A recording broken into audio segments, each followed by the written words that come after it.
Good evening. I'd like to call this meeting to order. It's April 19th, 2021, and this is the regular board meeting for the Board of Education.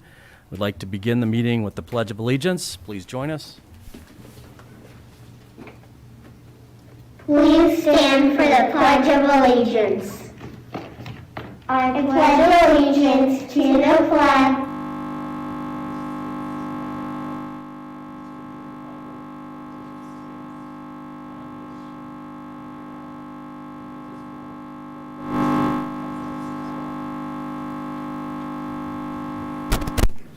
That was Wade Elementary that was helping us there with the pledge, and I'm sure we'll hopefully use them next month, and sorry for the glitch there. Mr. Chambers, if you could call the meeting to order, or I'm sorry, take roll, please. Mr. Hilbert. Ms. Pavlik. Mr. Ross. Here. Ms. Parkhurst. Here. Mr. Skidmore. Here. Thank you. And we have an agenda before you tonight that has been prepared, and there's some items that have been separated out. If that pleases the board, would the board like to make a motion to make any changes to it, or make a motion to approve the consent agenda? Actually, I'd like to make a motion first to approve the minutes from the March 15th work session, or I'm sorry, regular meeting on March 15th and the work session on April 6th. Thank you. I apologize. I skipped over that. Second. Second. Thank you, Mr. Ross. If you could please call roll. Ms. Parkhurst. Aye. Mr. Ross. Aye. Mr. Skidmore. Aye. Thank you. Okay, back to the agenda. Are we good with the agenda the way it's been broken out? I'll make a motion to approve the consent agenda and the items broken out as already noted. I'll second. Thank you. If you could please call roll. Ms. Parkhurst. Aye. Mr. Ross. Aye. Mr. Skidmore. Aye. Thank you. All right, Mr. Sable. We have several presentations for the board this evening. Lots of exciting things going on in the district. And the first thing is signs for the two stadiums, the soccer stadium as well as Ken Dukes. And this is something that we shared with the board at our last meeting, partnership with the athletic boosters in order to make this happen. I'd like to invite Tom Delac, our booster president, as well as Todd Hotkey and Chris Kwolek, if she wants to, up to the front to share more detailed information with the board in regards to the scoreboards. Good evening, everybody. It's a pleasure to be here and again express our excitement for some of the things that are going on in the district. I've said it many times, we're blessed to be part of this community, whether you live here, work here, whatever it may be. Medina is a great place, and these scoreboards and signs that were discussed at the last work session are just one example of that.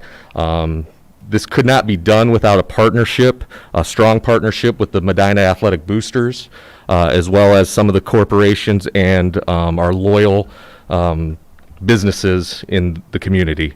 It's something we've been discussing for almost 2 years now, maybe even longer. The scoreboards that we have at our stadiums are great. They have done us well over the years, but just like anything, they need an upgrade. And this is a great opportunity for not only athletics. I know I've seen places that it's a football scoreboard, a soccer scoreboard. That's not what these are. They're more than that. They give opportunity for our businesses and sponsors to market themselves. But they also are going to be used by much more than the football and soccer teams, because these will be on display every day, 365 days out of the year. The band is going to be, we host a band show in the fall all the time, every year, so the band will be able to use this for their competitions and their shows. Lacrosse uses both stadiums from time to time. The track and also our youth programs are another big beneficiary of these scoreboards. Unfortunately, we're not, and I know Tom's going to speak to this too, we're not going to have it in time for graduation this year, but you know, those will be different events like that that are done in our stadiums. they'll be able to use it at that point too. So I know 4 of our magnificent sponsors are going to be involved on the football scoreboard, and we're still looking for a few more with soccer, but they're coming forward as we move on with this. So again, appreciate the sponsorships, appreciate the partnerships, and I know Tom's going to talk a little bit more about that from the booster side. Thanks, Todd. Thanks for having me this evening. Really excited to talk about the plan here. As Todd mentioned, 2 years in the works, probably actually a little more. So we're really excited to see it get this far. And thanks to Todd and to Dr. Kwolek for really helping support this project and get it where it's at right now. So I also want to thank my fellow Booster Board members, volunteers. Without their hard work, dedication, this isn't happening. We're a competitive bunch, kind of like the kids on the field, and we feel like we're really close to having a win here. So thanks again for having me tonight. We're really excited not only for the scoreboards, but the sound systems as well that go along with it. Definitely want to reiterate the point that Todd made that, these are not football scoreboards, they're not soccer scoreboards, multiple uses, different parts, not only sports, but marching band. And I wish we could have it for graduation, but if that's the direction we go in the future, then great, we'll have it. So I want to talk about the plan, and I call it that because, like I said, we've been talking about it for 2 years plus, and I want everybody to understand that we have signed letters of understanding with all 4 of these sponsors that we're calling champions of the community. First and foremost, Cleveland Clinic. Obviously, we felt strongly that they had to be a part of this. They're such a big part of our community, the long-term relationship that they have with the schools, the athletic trainers. It just felt like the clinic needed to be a part of that. Thanks again to Dr. Kwolek for making that happen. North Gateway Tire is it's a new relationship for the boosters, but obviously not a new relationship for Medina or the community. If you've been to the Highland Athletic Complex, you can see firsthand their dedication to in support of the schools and athletic program there. We're really excited to have them on board. Amy Hose is a realtor for Howard Hanna. I really just can't say enough about how generous she's been with her support over the years with the boosters. The Claggett gym facelift, I'm not sure that happens without Amy. We call her, we ask, she says yes. It's really incredible. So really appreciate Amy. And then Serpentini, the final sponsor there, it's a pretty cool story. So instead of cash, they're actually donating cars to us, 1 per year to raffle off. And when we put this plan together originally, we kind of estimated, okay, if they can do 20,000, then we get 10,000 from everybody else, we're going to be able to make this happen. And so last year was the first time that we raffled off a car, and we actually made 40,000 off of it. So similar to North Gateway Tire, this is their strategy. They get committed to communities. It's a huge priority for them. So, in addition, the majority of these sponsors have the backing of their different manufacturers and everything. Chevrolet with Serpentini, Howard Hanna, Amy Hose. I'm not exactly sure the manufacturers behind Gateway, but they're supporting them. And again, it's part of their branding, co-marketing efforts and everything. So we're really confident about the support they have, the support they're giving us, and our ability to see this all the way through. So I have a bunch of contingency plans if you guys want to hear about that, or if you have any questions. Just want to say thank you, Tom, for all your dedication to the boosters, and as an alumni to the district, your passion is evident, and trying to just make the facilities even better as time goes on. So thank you for all your hard work, and for Todd and for Chris and others that have all been part of that project. But thank you for that, and for these generous sponsors. Thank you. Yeah, my pleasure. Good group behind me. Tom, I was going to ask, the sponsors are inked in a sense in the contract for 5, is it 5 years? Correct. 5 years, okay, got you. 5 years. That's both that and soccer? Correct. Well, no, so soccer's a good story because that's actually additional revenue that we intentionally kept out of the plan and just considered it extra if it came through. So the donations for these sponsors to be on the Duke's board will cover the cost. Anything additional that we're able to sell on the soccer board, Brian, I don't know if you have that up or not, but so where it's white below, we have the opportunity to do the same as Duke's, where we could have up to 4 sponsors down low. Same concept, it'll be a lower dollar value. We have 2 of those spots sold already. We're looking for another 2, hopefully have that in the next few weeks. That's additional revenue that, again, if something were to happen to one of the original sponsors, those dollars could help supplement. We make sure the district gets their money.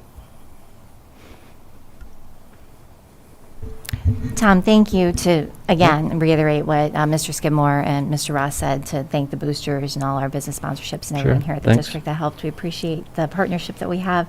I was hoping or wondering if you could just clarify a little bit to explain a little bit more about the graphics, Yeah. how you mentioned how it can be used for other events. I know, and we talked a little bit about this at our work session, like I've attended track meets or cross-country meets where they'll list up their, who's, Right. the order of events, or is that something Yeah. that'll happen? Okay. Yeah, so as you're looking at this picture here, the 4 sponsors down low, those are permanent panels that you will see 24/7, 365. That doesn't, it doesn't matter if the board is on or off. You'll see those sponsors continuously. The 3 sponsors on the right-hand side, that's just a sample of the 3 that we'll kind of have rotating, kind of similar if you've been to a basketball game or volleyball game with the scorer's table in the gym. So we'll constantly rotate all of our additional sponsors there. What can happen in the, obviously with the picture of Drew there. So for track specifically, we've been talking to Jordan around, hey, I've got this awesome timing system. If you guys buy the right board, then I can link up to that and provide that type of thing that you've seen elsewhere. So absolutely part of the process, thought process. Great. And did I also hear correctly that there's instant replay possible or things like that? Yeah. Go ahead, Todd. We're going to be very careful with instant replay because it can cause a little people to get a little noisy about a call. But yes, they does have the capability. We're going to work with Medina TV and make sure we can have those capacities. If you go to Solon, if you go to some of these other stadiums that have this, you can see that. So we'll be able to use it. We just don't want to.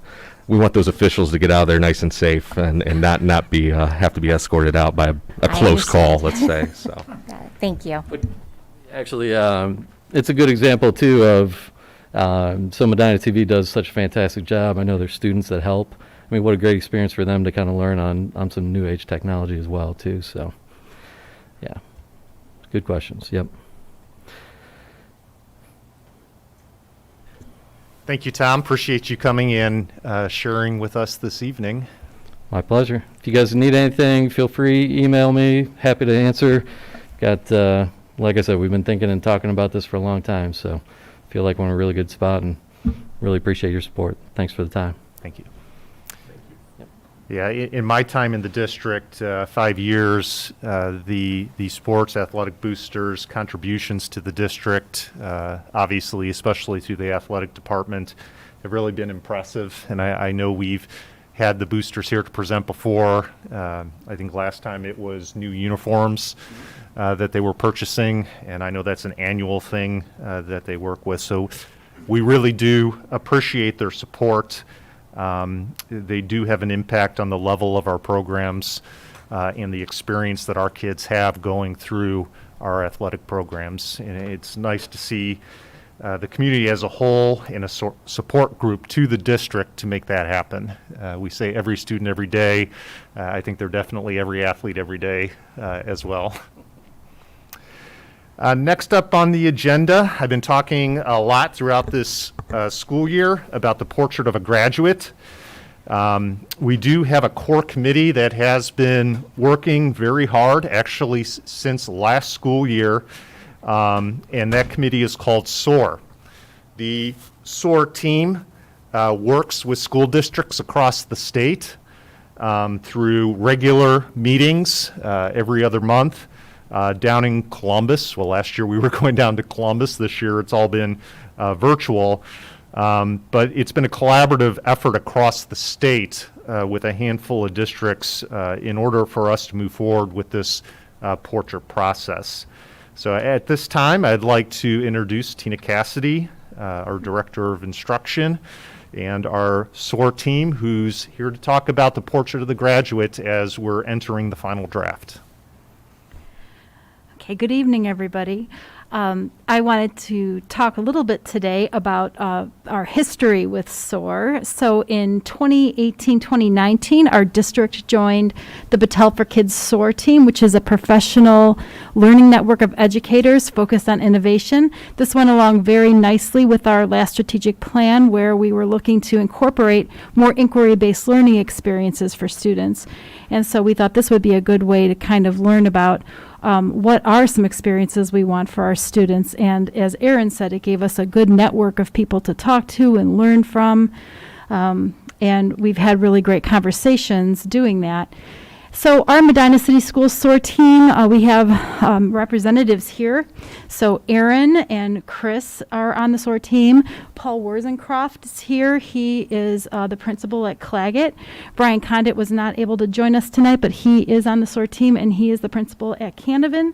Cindy Grice will be speaking, principal at Wade. Matt Maddie and Sarah Jackson are in the Department of Instruction with me and me. So we get to go to as Erin said, Columbus, or we did anyway. Now we join virtually, but it's still really good information. But at SOAR, we learned about Portrait of a Graduate. And Portrait of a Graduate, it really, the idea behind it resonated with us.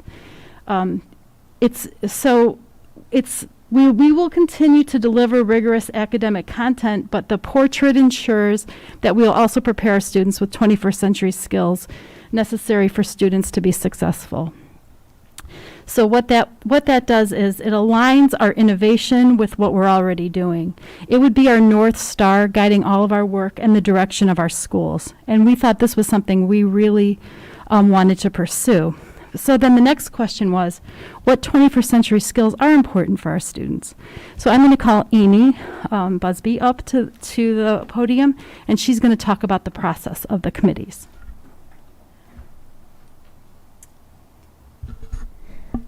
Okay, thank you. Good evening. I'm just going to talk briefly about the process. Starting in January of this year, we worked with the Impact Group, which is our strategic marketing firm that we've been working with for a number of years, to create a planning committee. So at the end of the process, we asked people to fill out forms to be a part of this from the community standpoint. We also worked with building administration to select parents and students to help with this process as well. So once we went through all that, we kind of came up with a group of almost 100 people, but 85 of them were very consistent through the process. So it included a whole cross-section of all of our stakeholders. So those who were on the committee agreed to participate, if possible, in 4 meetings that were 2 hours each. And the meetings started on January 20th, then they were on February 3rd, 17th, and then March 3rd.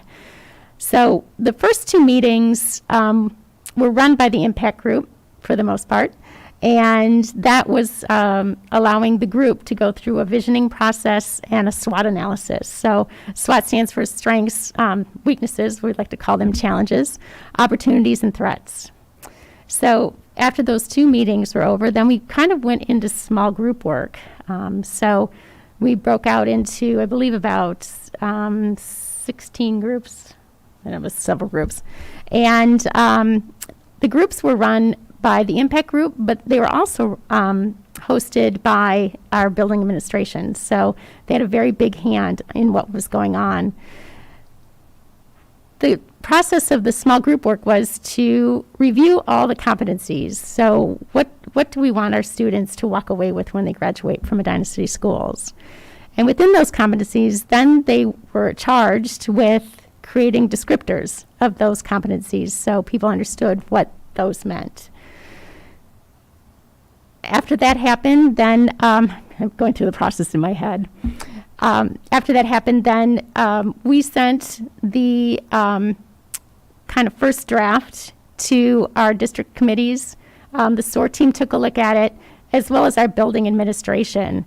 And the whole goal of that was to kind of whittle all that information down so that it was something that people could digest and we could instruct our students in accordance with all that. So at the end, then, and Cindy's going to touch on this, on kind of what we came down to. So she'll go through that process. But after that, then we actually worked with the impact group to draft a graphic of what the portrait of a bee looks like, so that we could present that to our community. So that's in process. We're working on a final draft, so hopefully we'll be able to share that, not only with the district and our staff, but certainly our community. And now we're to the point that we're going to be moving into our strategic planning process. So all these things that we did in the forefront will actually help us create our next strategic plan. So now I'll have Cindy Grice come up and talk about how we came to the bottom line. Good evening. As Amy said, first I just want to thank the committee.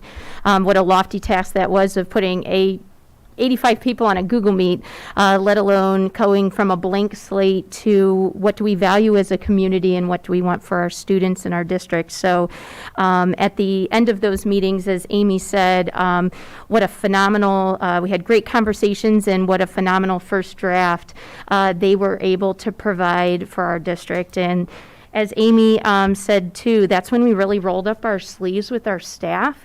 And that's when we really looked at all the words and looked at all those key phrases, and we stepped away from it and we said, boy, if there's one takeaway in our small groups is there was a lot of overlap, and how can we make it more concise? So when we did that, we kind of went back again to the table, and then it naturally fell into the three categories that you can see on the left there that we're really excited to present to you tonight. So the first category at the top is more those personal skills of what it means to have good character.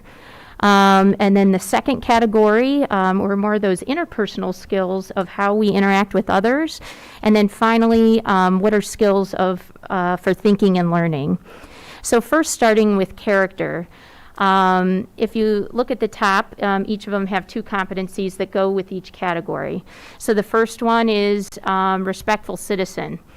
Respectful citizen is someone who acts with integrity, shows empathy and kindness, demonstrates awareness of diversity, and then contributes to the community and beyond. And if you look at that one alone, boy, what a lot of powerful words are in that top one there. And I think I remember Jeannie Pritchard saying in one of our meetings, what's a person of character?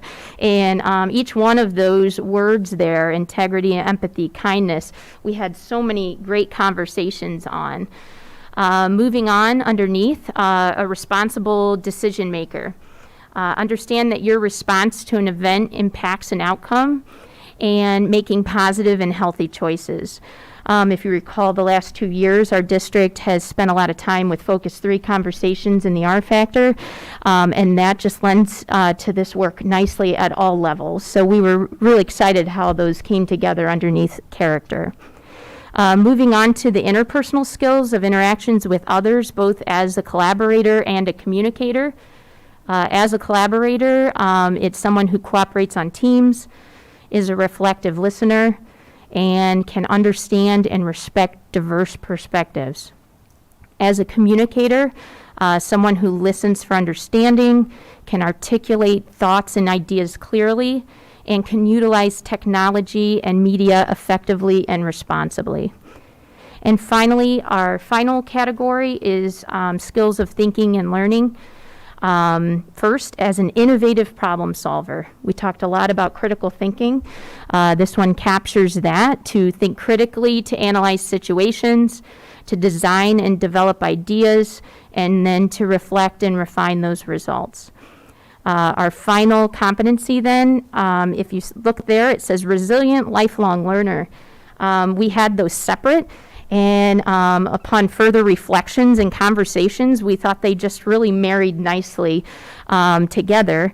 That is someone who can discover, explore, and pursue passions and interests, that they embrace curiosity, have the courage to try new things, can persevere through setbacks, failures, and challenges, and can use a growth mindset. So we hope you're as excited as we are as a team of how those really came together. And I think when we put those together, we thought that those could be well understood, whether you're a kindergartner, a fifth grader, an eighth grader, a senior, and even also as an adult, how we model and teach these to our kids and how we make decisions to help move our district forward. So speaking of moving forward, I'm going to turn it over to Paul, who will talk about next steps.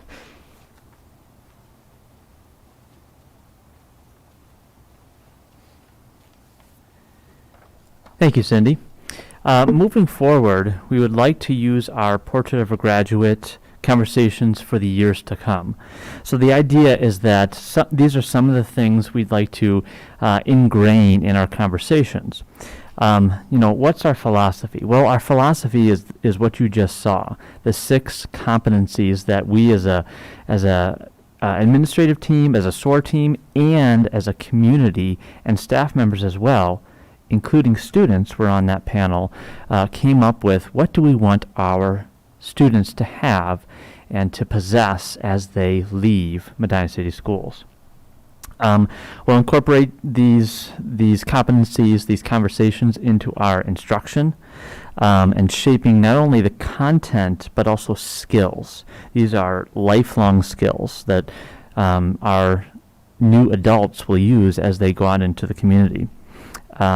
You've seen the words citizenship, collaboration, communication, all those things, very important skills that our community needs our students to have. We'd like to ingrain these competencies into procedures and professional conversations as well.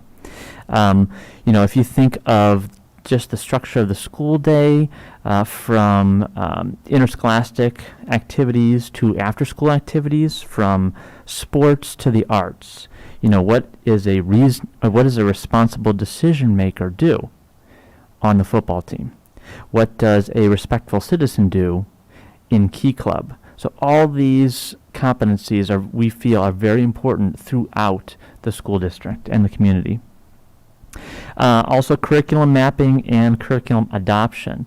As we look forward, as a Department of Instruction looks forward to adopting curriculum and mapping curriculum, what does 3rd grade need to go into 4th grade? What does an 8th grader need moving on to the high school? These are the competencies that we want to have conversations around. Does this curriculum enhance our students as a communicator? Does it help our students to become lifelong learners? And if we can use that to focus our conversations on curriculum mapping and curriculum adoption, then this is well served. Now, what's next for SOAR and Battelle for Kids, our SOAR team? As you've heard, we have incorporated a lot of different people into just our community meetings in creating these competencies for Portrait of a Graduate. But we'd like to continue these discussions with these other school districts, major school districts that you probably have heard of. Your Reveres, your Westervilles. We've had conversations with administrators and administrative teams from Richmond, Virginia, Sacramento, Los Angeles. So these are the conversations that we're having, these forward-thinking districts that we'd like to continue those conversations with. We're all talking about 21st century learning. The project-based learning, the culminating projects, capstone projects is what a lot of these districts are using. And they're really exciting when we're looking at these things. We'd like to incorporate those things into Medina City Schools. And of course, expand collaboration and vision. What that means is right now the SOAR team is building administrators and central office. And we've said it already, but I'd like to focus in.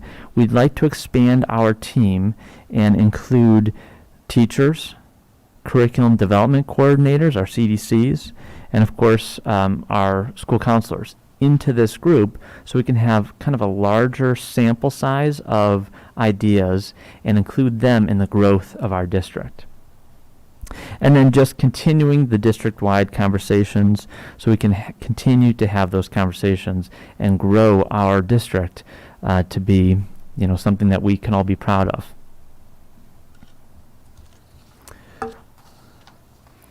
So thank you. I think, Tina, would you like to wrap it up? Okay. So really, this is just the beginning. We've got lots of exciting things ahead of us. Understanding once our portrait is finalized, understanding how we're going to use that in our classrooms, working with teachers to figure that out.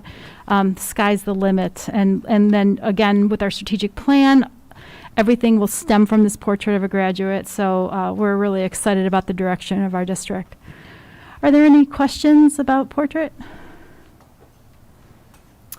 As Tina said, the next step in this process is our strategic planning, and I want to make sure the board's aware that our staff, student, community, business, community leader survey is going out actually this evening at 8 o'clock following the board meeting. It's already scheduled to go.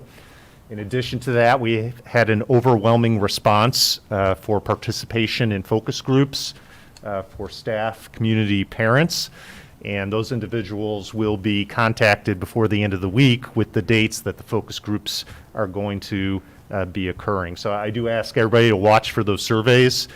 The more responses we get, the better.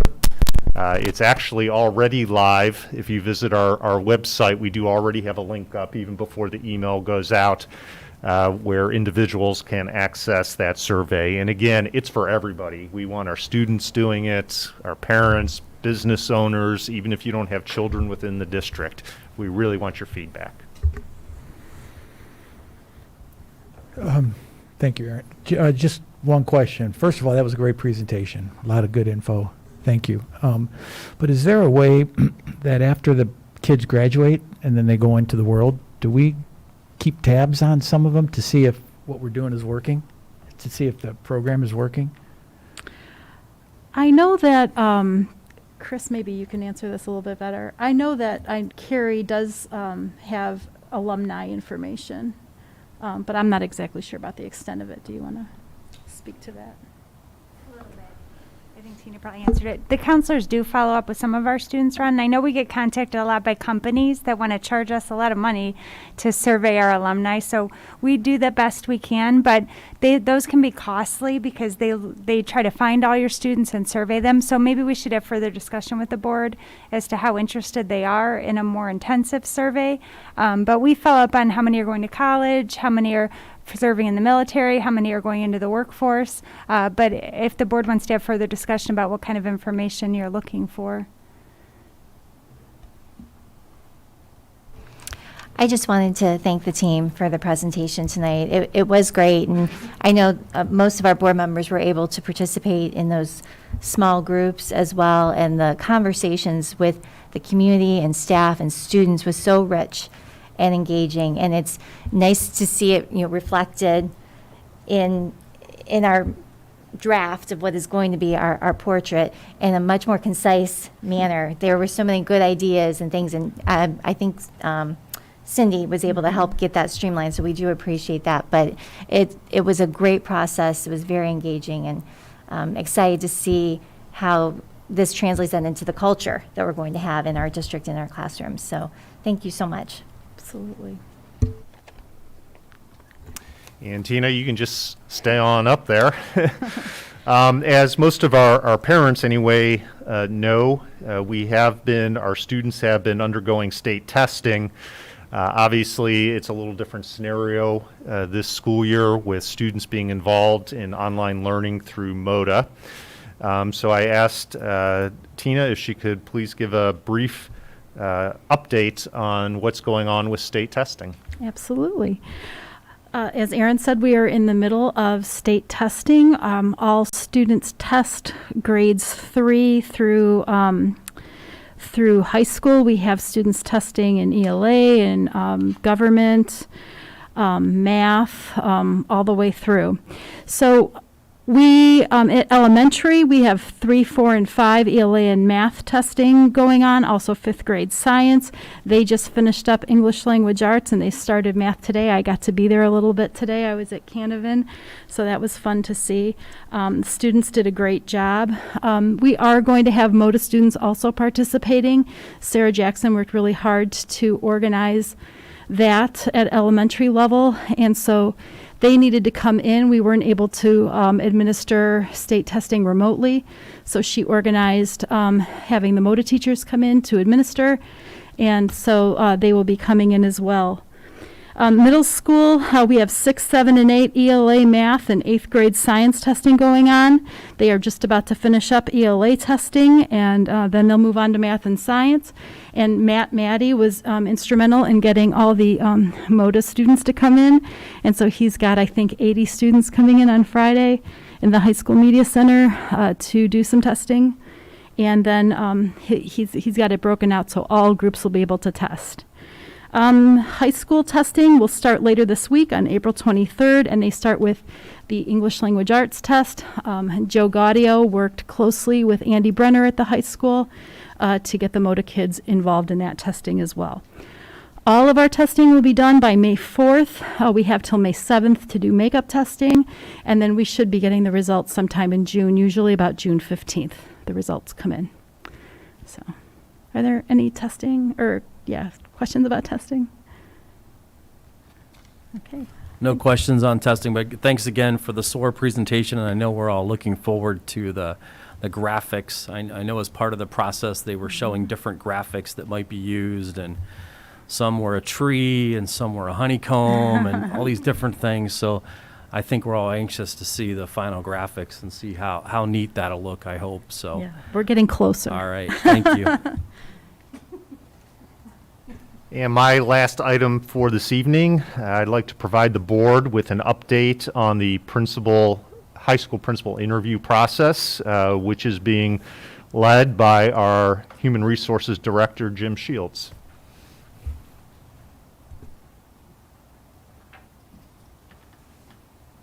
Thank you, Aaron. So we started with 32 applicants, which was a great response for people interested in the job. We were very glad to see that because we've had a hard time with our applicant pools lately, but we started with 32. Superintendent Sable, Dr. Kwolek, and I, we spent a lot of time going through those 32 resumes, and we narrowed it down to our Sweet 16. You're going to see a theme here with March Madness, but we narrowed it down to 16. The last about 10 days here, myself, Dr. Kwolek, Tina Cassidy, and Mina Pazitka, we interviewed those 16 candidates. We focused on special ed, instruction. Chris had a great view from being here at the high school, had a lot of questions about the operation of the high school for the candidates, and I focused on staff and human resource topics. From that 16 round, we are down to our Elite 8. And our Elite 8 will move on here. We are hoping to do it this week, but with some scheduling challenges, it's going to be early next week. We're going to have those 8 candidates come in. They will meet in 2 groups. The first group will be our high school CDCs, which are will represent each area of the high school teaching staff in one room, and the other room will have 2 candidates come at the same time. One group will start with our CDCs. The other group will start with our support staff and some other administrators and our school psychologist, and they will interview and then switch rooms. So we'll have a really nice large group that will see these 8 candidates. I don't know from those 8 if we'll be down to a final 4, but we'll see how that process goes. But the next round, we do plan to ask for students, parents, community to submit questions, and then we will have a round where those questions are asked of the candidates, whatever that group is at that point.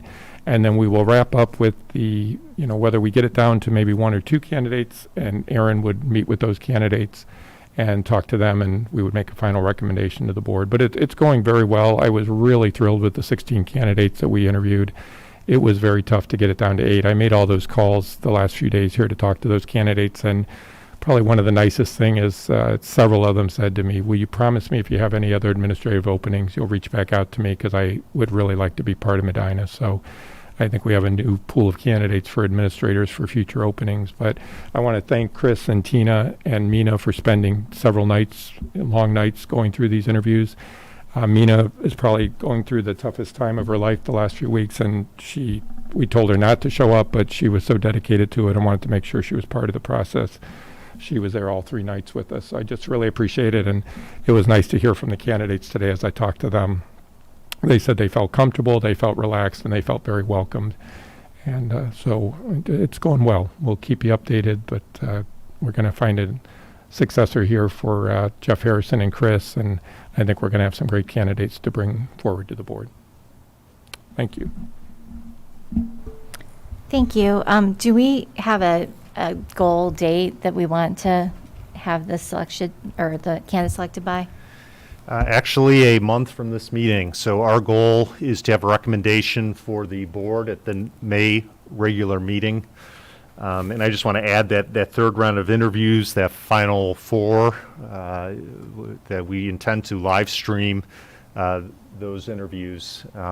So what we're discussing right now is providing a topic for each candidate to do a short presentation, and then following it up with some questions. And all candidates will receive the same questions that we receive from students, community, parents, staff, etc.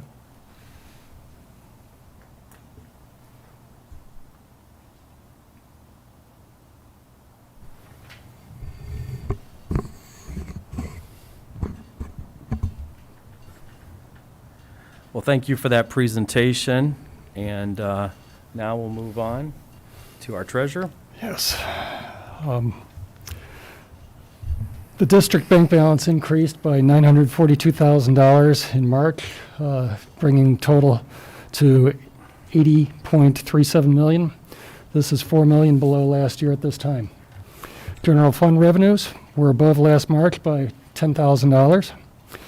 The combination of real property taxes, personal property taxes, and property tax allocation funding accounted for this increase. General fund expenditures were above last March by $239,000. Personal salaries, benefits, and other funding contributed to this increase. The sales tax fund balance is down to $3.17 million. The district spent approximately $11,800 in March on the Fleet Master lease, and that's all we spent it on. The Recreation Center capital fund balance is down to $236,000. School district spent $28,000, with the majority of the funding going to the heat exchanger. The city of Medina reimbursed the school district $1,600 for a previous expenditure. The district has received $46,000 in interest income. I'm crying because this is really killing me. It's destroying our balance here because this combination for the total year is $645,000 below last year at this time. Fiscal year 2017 was the last time we were as low in our interest income. And finally, the general fund true days cash is estimated to be 254 days. This is up from February by half a day and below last year by 23 days. Thank you for that. Thank you, Mr. Chambers. But as far as how you budget for interest income, we don't project the high end of that. No, right?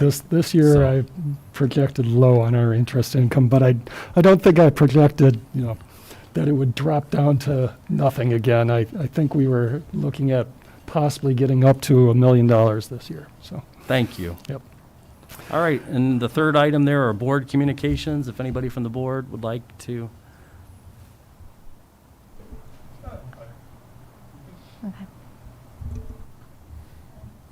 I know Mr. Sable has mentioned this, but I just wanted to make sure the community gets reminded, because I need reminding, that May 15th is prom. So there'll be a lot of activity going on in the community. May 22nd is graduation, which is right here. Rain date is May 23rd. And again, right here in Medina.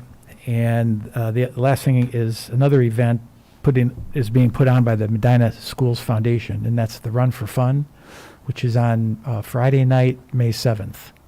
If anybody's interested in supporting the school district and the foundation's fundraising efforts, they can sign up on the foundation's webpage. Thank you.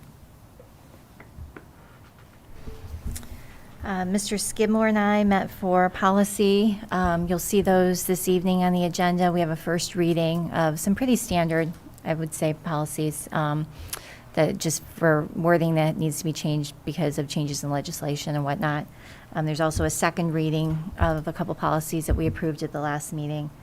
Mrs. Pavlik and I attended the curriculum committee meeting last week, and some of the presentation that we saw this evening about SOAR, the portrait of a bee was presented to us at that meeting.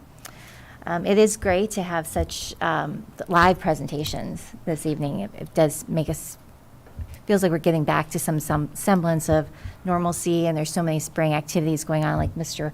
Ross mentioned, with the events coming up and just all the sports happening, and just it's an exciting time for the district, so thank you. Thank you, Mrs. Parkhurst. And again, Valerie and Brian were not able to be here tonight, and they both were sorry they couldn't make it. But the board's been busy, and as you mentioned, with our committees that continue to meet. Also, I wanted to put a shout out also to Chris Hassinger on Coach of the Year, that he was recently awarded that within the district of our sports, and we appreciate the work that he does as well as the other coaches. And so that's it. All right, and then we're on to action item F, our treasurer's items. Yes, if it pleases the board, item number 1, it's recommended the Board of Education approve the March 21 Treasurer's Report. Item number 2, it is recommended the Board of Education approve the temporary appropriations for the 21-22 school year. The only item that sticks out is the emergency levy. We're moving expenses that we used to expense out of the general fund into the emergency levy. And the rest of these items are just so that we could start the school year next year in July, and run it from July through September before the board is faced with passing the permanent appropriations. And then finally, we have item number 3. It's recommended the Board of Education approve the following supplemental to the 2021 permanent appropriations. We have men's volleyball. This item, they purchased, they made a purchase for officials here during the volleyball season that they were not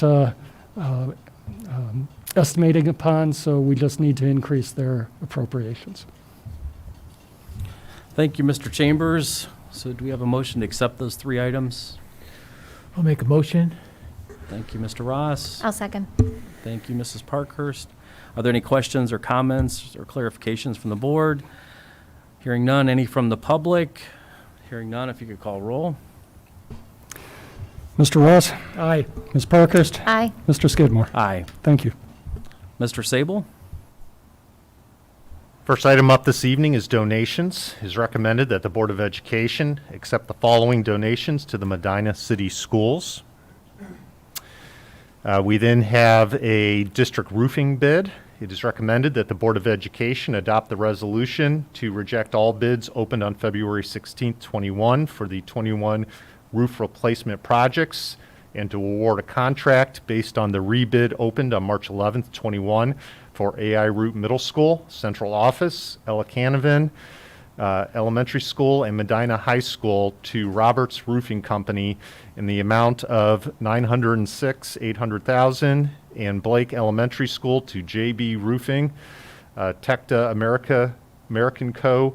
in the amount of $48,386.60. And these roofing bids were presented at our last work session by our Director of Business Affairs, Mr. Burkhart.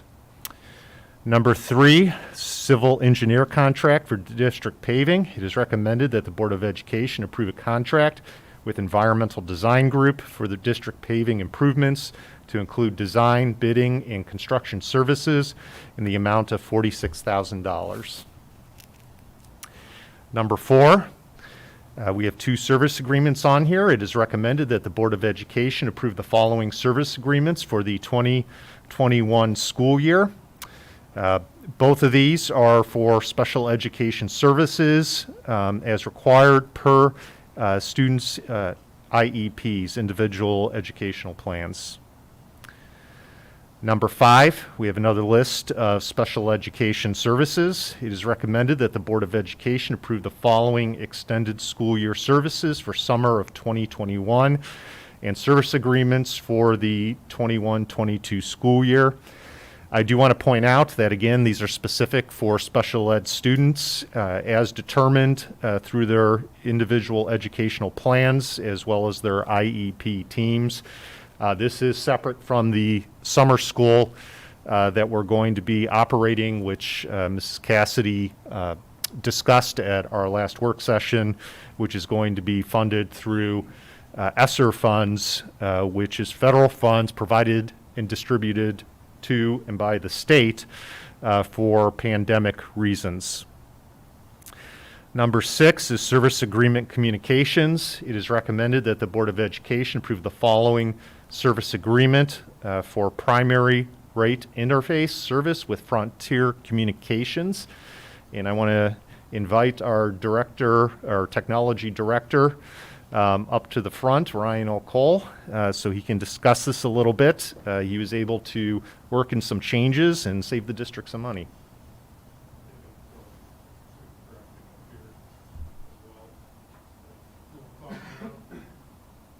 This is a process we started a while back, and I've been discussing it with the board. This is a start of a larger cost save, but this is what I can provide for you tonight is we would like for you to vote on a 5-year contract for our PRIs. And those are the main trunk lines that come in for the phone service to the district. And currently we're doing month to month, and it's a $680 per PRI cost. And we'd like to reduce that. If we do a 5-year contract, we'll get it down to $400 a month on those contracts. The other thing that's is large that's on this is our long distance, and we are able to cut the long distance cost substantially to get that reduced for a monthly savings. So over the course of the 5 years of this contract, we're projected to save $55,000 roughly. This is the start.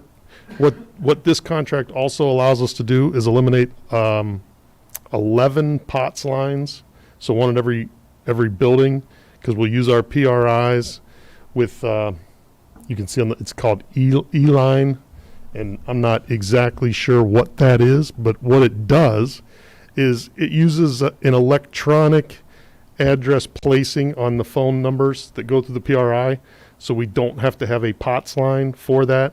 And what started this whole process is the POTS lines, which is plain old telephone line is what it stands for. They're really failing, and Frontier is servicing those lines, but it's just an older technology, and we were looking for a way to replace that, and we can do that through this PRI system, still have our 911 service using the E-line. And so what I'm not presenting you tonight is the savings of those 11 lines per month that we're also cutting. So what I'd like to do in the next couple of months is gather some bills and see where we're at to show you a real cost save. But the $55,000 is a great start, but it is over 5 years. So, but we were excited to be able to present that to you, and if you accept the 5-year contract. So. Thank you, Mr. O'Cole. Next up, we have first reading of policy. It is recommended that the Board of Education approve the following revised bylaws and policies for first reading. The bylaws and policies will not be presented to the board for final approval and potential adoption until the regular May Board of Education meeting. And as Mrs. Parkhurst mentioned at the beginning, these are really regular updates to these policies. Number 8 is a second reading for adoption. It is recommended that the Board of Education review for the second time with possible adoption the following revised policies. Updates to both of these policies are mandated by law.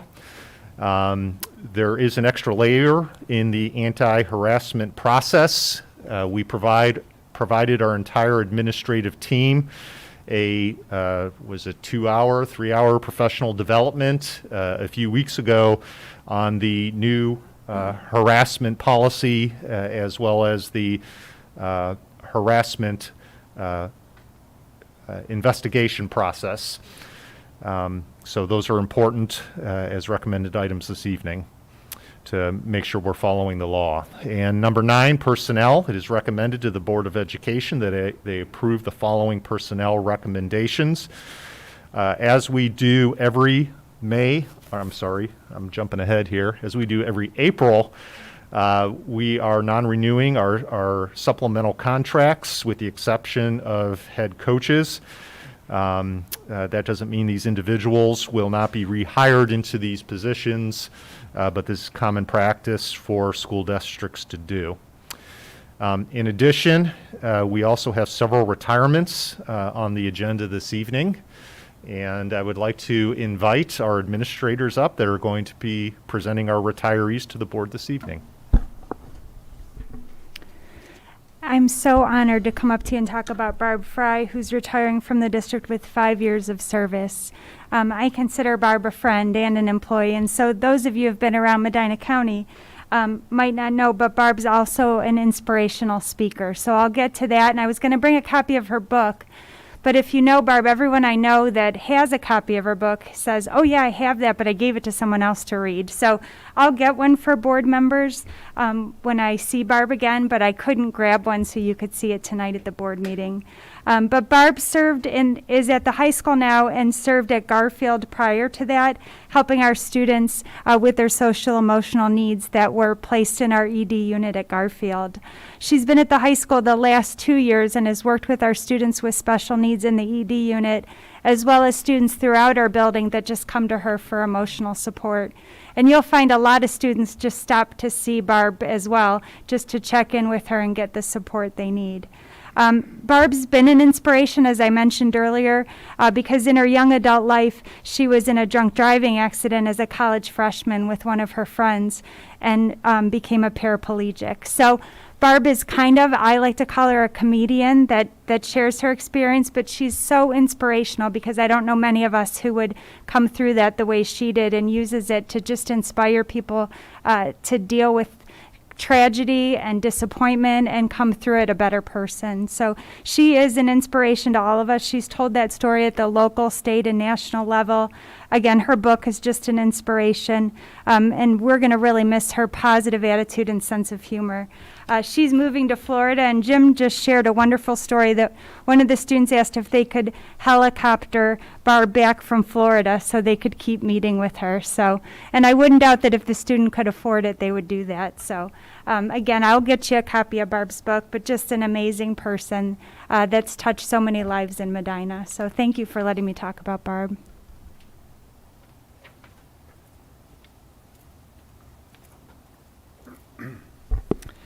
Good evening. I have the honor of presenting and talking about Miss Stevie Beshire. Mr. Condit and I talked quite a bit about her as she is the counselor at Fenn and Ella Canavan. Unfortunately, he can't be here tonight, so I said I'd try to represent him well.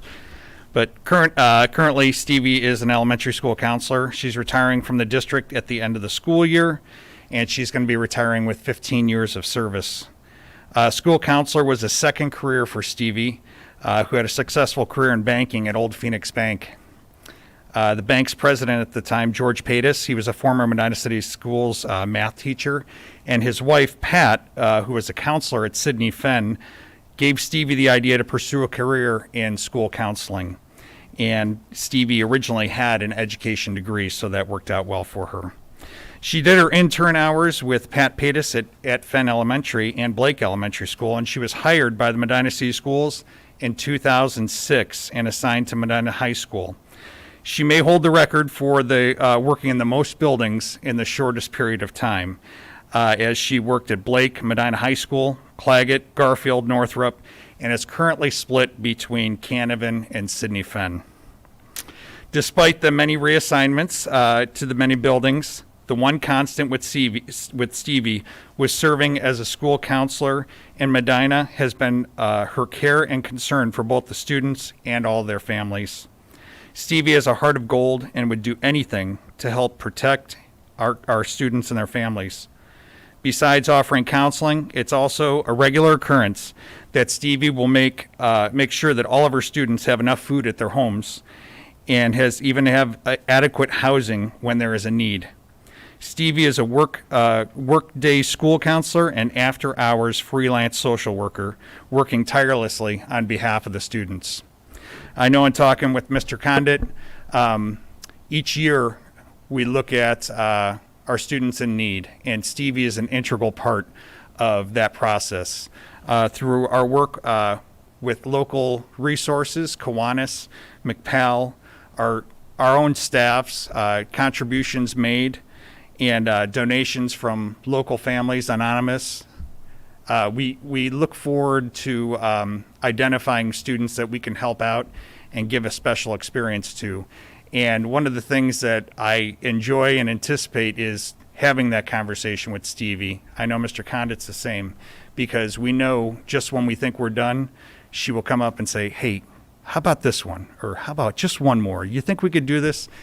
And we always find a way. And she just has a heart of gold and will give and give and give.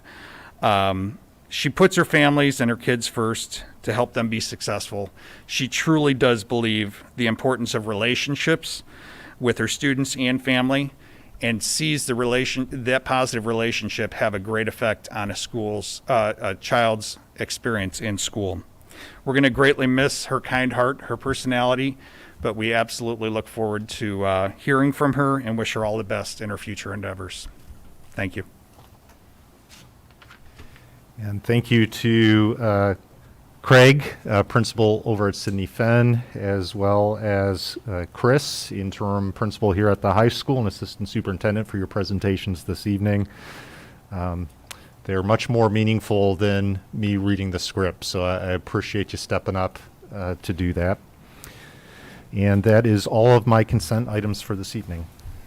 Thank you, Mr. Sable, and just to echo that again, just the personal remarks that Dr. Kwolek and Mr. Komar gave tonight really show the significance of some of the staff that we have, and it'll be a loss when they retire, but we know that with the efforts that we heard tonight, with Jim describing them, with hiring another principal, that the care will go into hiring people that will replace, that will hopefully try to fill those shoes, which will be difficult to fill. So we appreciate the work the district does, and for you telling us about that, to hear that. So we appreciate that.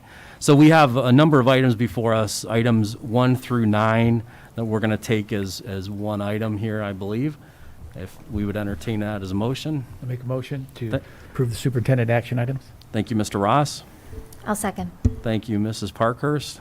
Are there any questions or comments about the items?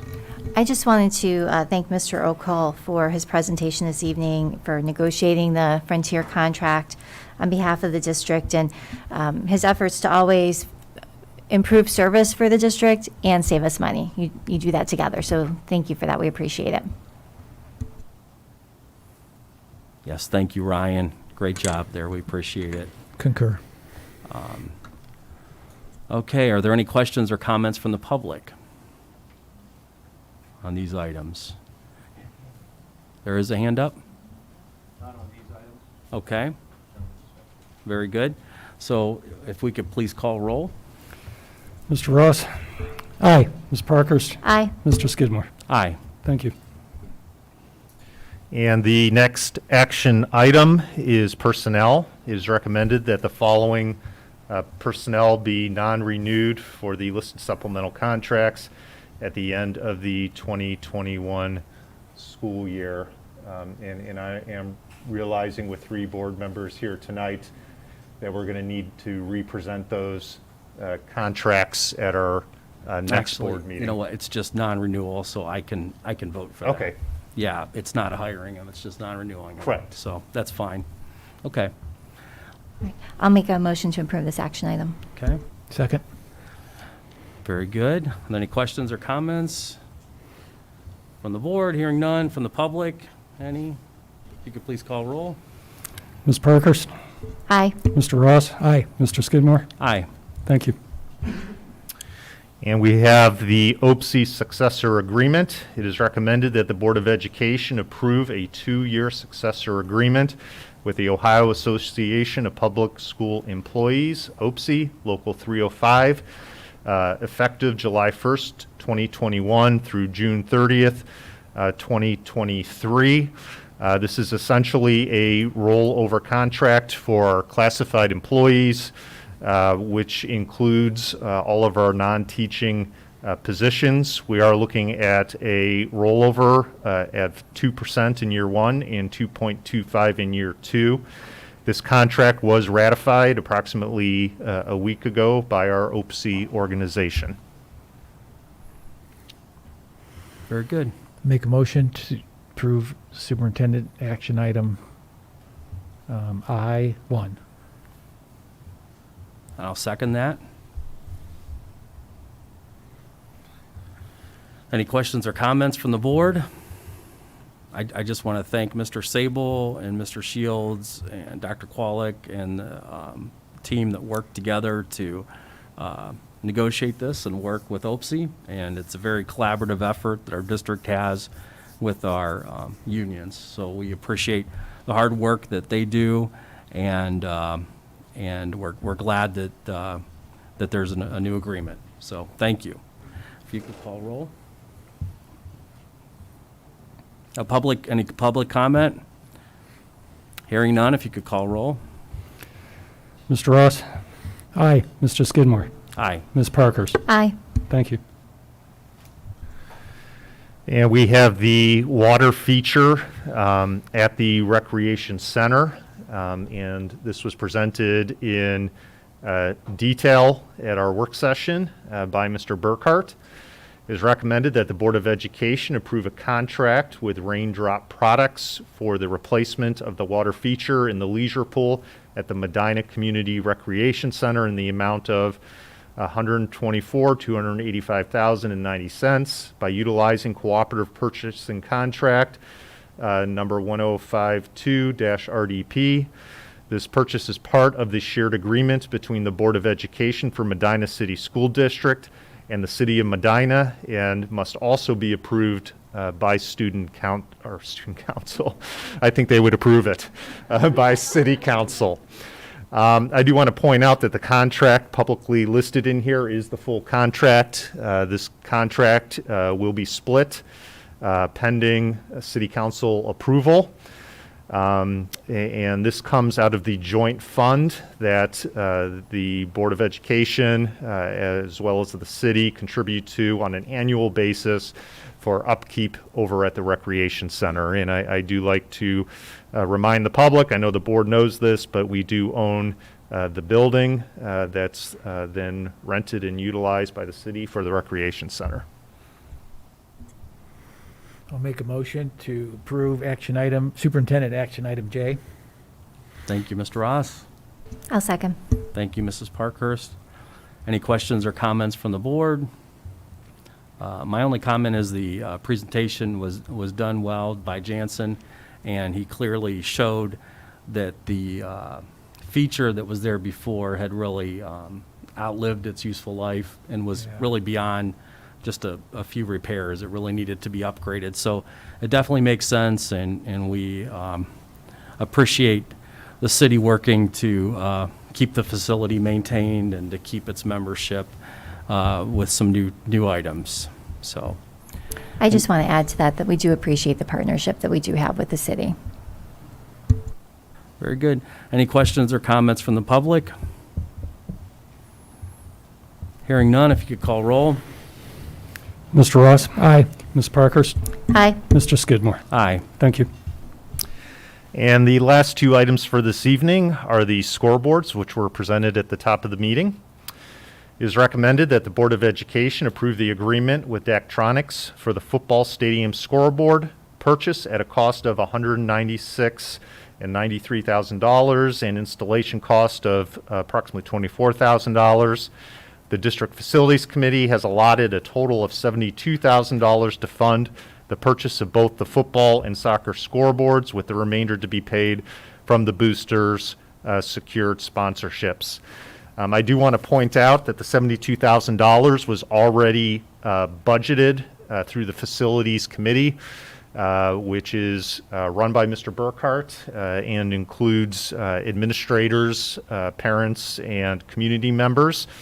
That $72,000 was meant to be used to upgrade the sound system at Ken Duke Stadium. This opportunity, we were able to spend the same amount of money and not only get the sound system upgraded at Ken Duke's, but also get the sound system upgraded at the Memorial Stadium as well, and get new scoreboards for both facilities.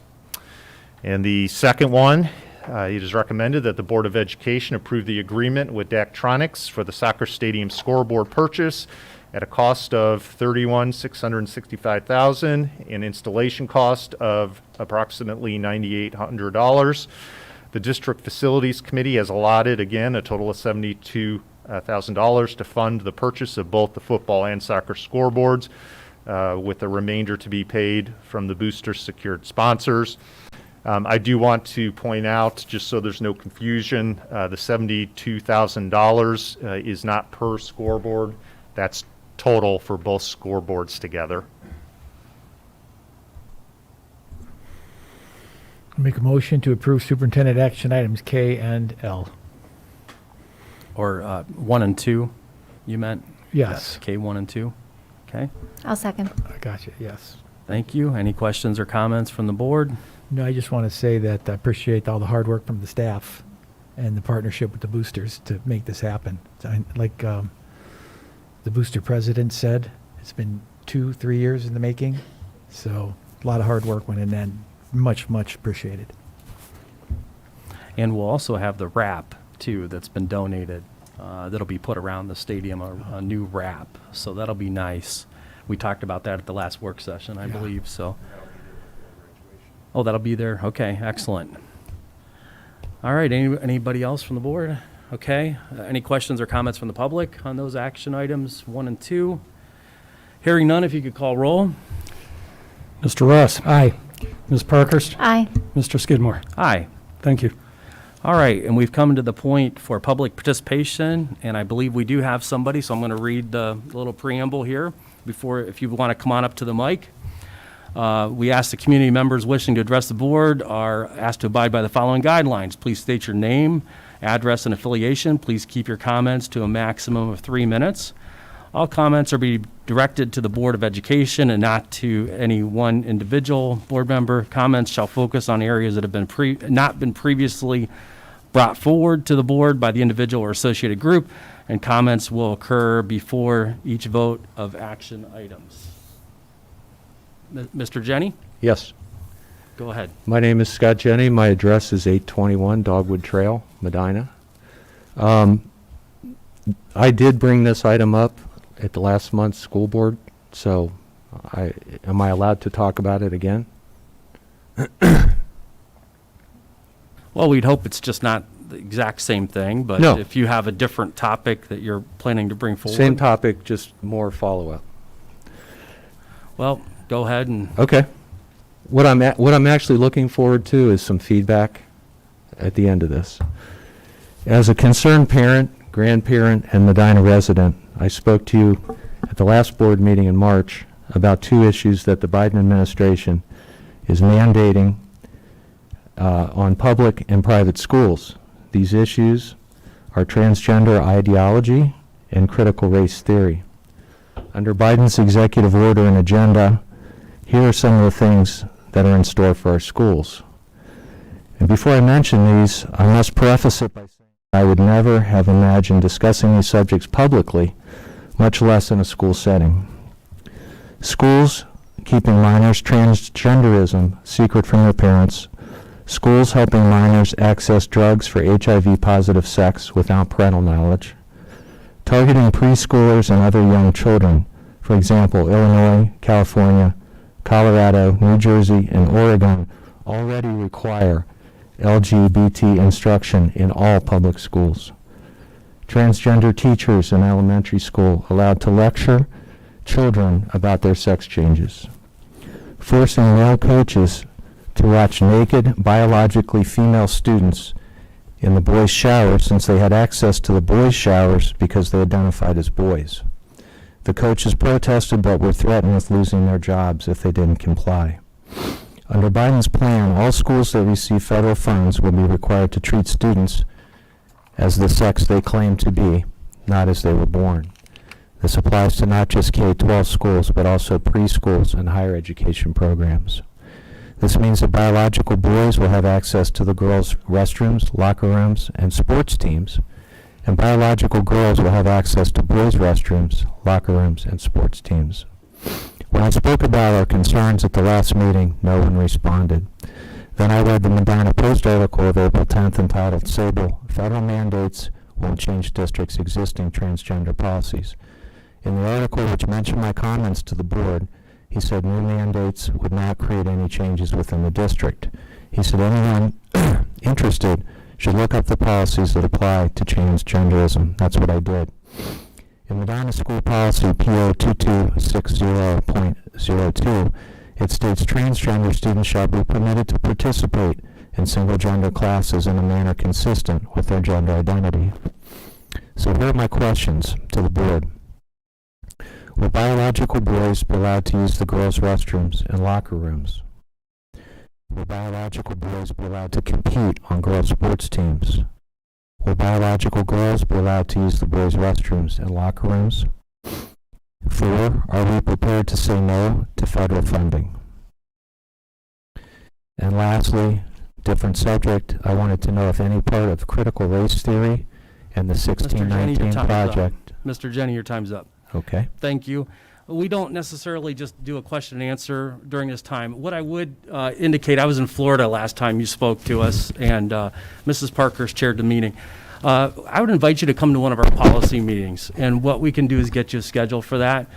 And we'd be happy to have a discussion with you, one of our meetings that we have for policy, and kind of go through that. There's it could be a couple hours to discuss it. So we appreciate your comments.